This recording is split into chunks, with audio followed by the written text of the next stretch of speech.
Pero, 7 kilometers lang pala yun. Bagay, ang Guadalupe lang naman, kung walang traffic, andyan lang eh. Actually, bagay. Kaya lang It's dahil just sa 15 traffic. minutes away from Oo, here. diba? Kung Yung sa inyo, straight diba, ka or pagka 10 ikaw. minutes. Totoo yan. Pag holiday. Na-enjoy natin last week, no? Ang sarap. Any Sinananggal ko development, pa. bilis-bilis. Totoo. At samantalang usap-usapan naman ngayon ang pagbida sa cover ng isang fashion magazines na may bahay ni Manny Pacquiao ni si Jinky para sa kanilang January 2012 issue na pili ng Mega Magazine na i-feature ang kwento ng buhay ng misis ng pambansang kamao bilang isa raw sa mga tinitingalang Pilipinas sa bansa.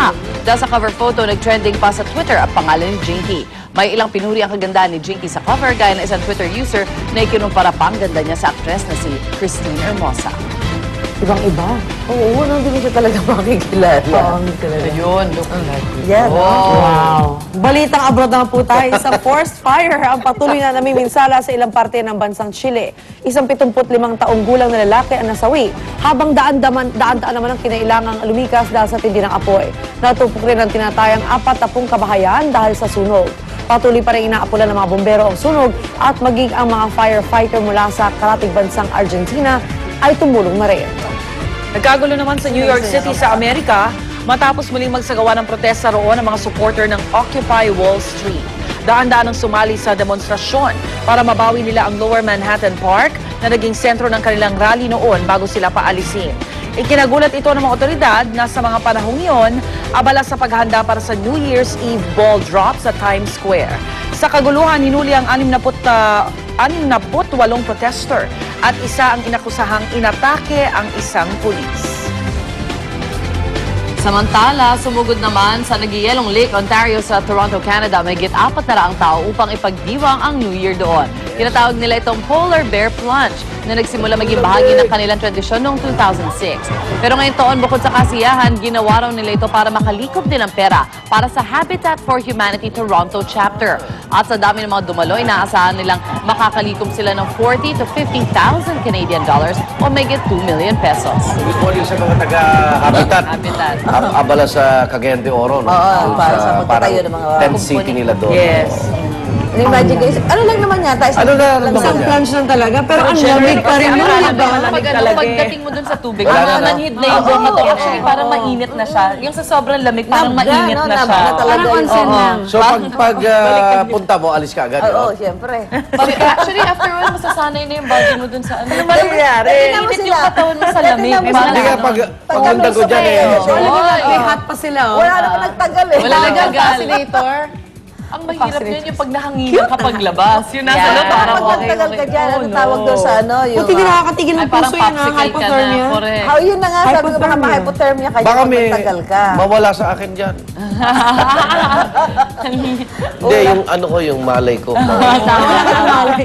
Titigil ang puso na isang Oo naman, Samantala, mga kapuso, isang baby giant panda ang patuloy na lumalaking malusog sa isang zoo sa China.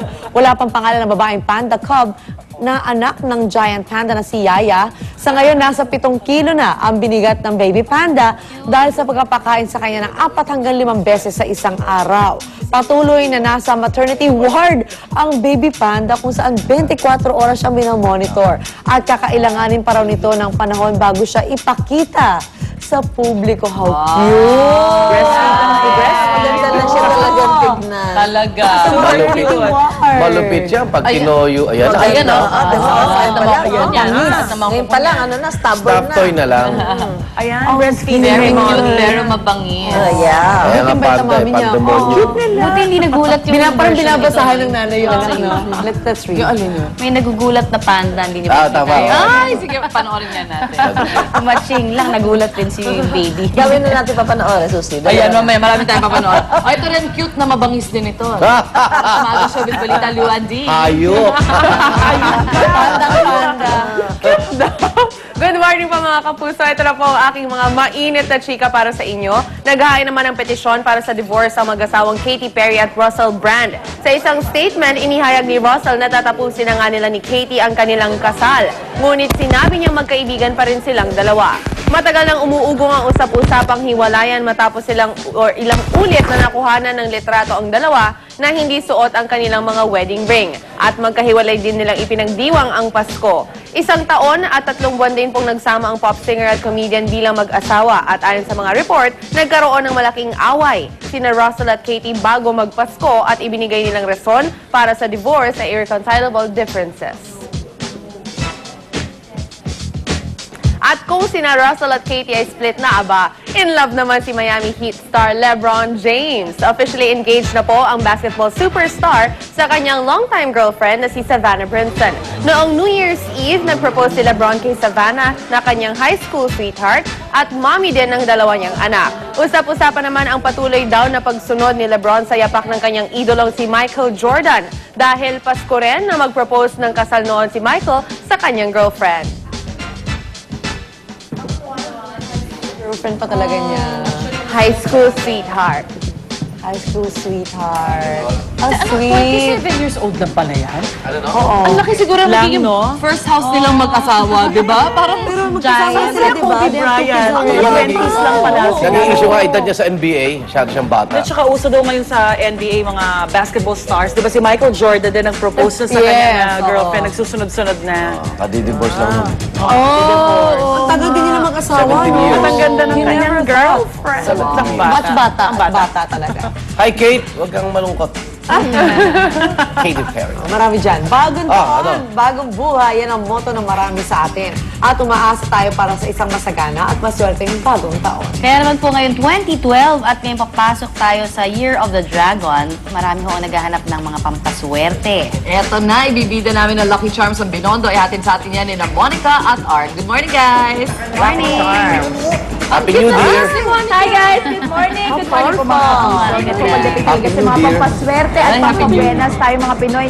Favorite natin yan at lalo na nga ngayong bagong taon, sigurado marami mga kapuso natin ang kasama yan sa kanilang mga to-do list. Kaya naman ngayong umaga, pumunta tayo dito sa tinaguriang Chinatown ng Pilipinas. Ito nga po ang Binondo para tingnan ang mga sikat na Lucky Charms for this year. Actually, si Arn, ayun, medyo siya na-check na. Arn, anong nakikita mo dyan? Oo nga mo, ito yung mga aalamin natin, yung mga sinasabi ng Lucky Charms natin ngayon, Year of the Dragon. Ayun, speaking of Year of the Dragon, so mamaya alamin natin mga kapuso kung ano nga ba yung mga lucky charms na sabing swerte for this year. Pampaswerte. Oo, so meron daw particularly ng mga bagay for bahay, for negosyo, tsaka yung mga pang-personal natin na mga lucky charms.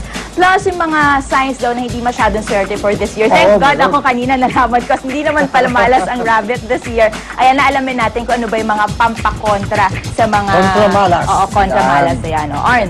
Kaya mga kapuso, tutok lang sa usapang pampaswerte ngayong morning dito lamang sa Unang Hirit. Balik tayo muna sa studio.